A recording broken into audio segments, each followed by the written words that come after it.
নমস্কার বন্ধুরা, আমি বাঙালি রান্নাঘরের তরফ থেকে সকলকে স্বাগত জানিয়ে আবার একটা রেসিপি আপনাদের মাঝখানে শেয়ার করতে চলেছি। সেটা হচ্ছে মাছের ডিমের বড়া। তাহলে চলুন দেখে নেওয়া যাক আজকের রেসিপি। একটা পাত্রের মধ্যে কিছুটা মাছের ডিম আমি ভালো করে দিয়ে পরিষ্কার করে নিয়েছি, আর সাথে নিয়ে নিয়েছি বেসন, পরিমাণ মতো লবণ, কুচিয়ে নিয়েছি একটা পেঁয়াজ, ধনে পাতা, কিছুটা কাঁচা লঙ্কা নিয়েছি, হলুদ গুঁড়ো, আর নিয়েছি একটা টমেটো দানা ফেলে যে খোসাটা। এবার সুন্দরভাবে মেখে নেবো, তার জন্য দিয়ে দিচ্ছি পরিমাণ মতো জল।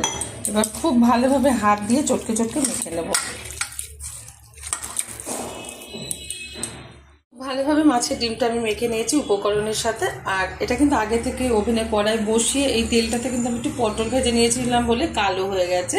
তো সেই পটল ভাজার তেলে আজকে মাছের ডিমটা ভেজে নেব।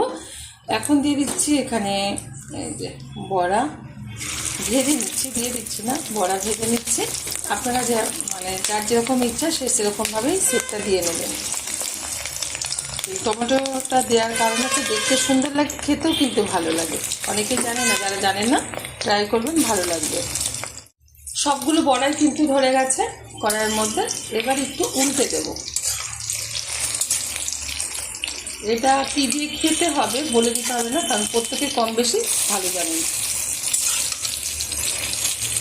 লাল লাল করে একটু সময় নিয়ে ভেজে নেব। আর হালকা আছে কিন্তু ভাজতে হবে, নাহলে ভিতরটা কিন্তু কাঁচা থেকে যাবে। উপরটা তাড়াতাড়ি লাল হয়ে গেলে, মানে হাই আছে ভাজলে উপরটা তাড়াতাড়ি লাল হয়ে যাবে। আর একটু সময় নিয়ে মিডিয়াম টু লো আছে এটা ভেজে নেবেন।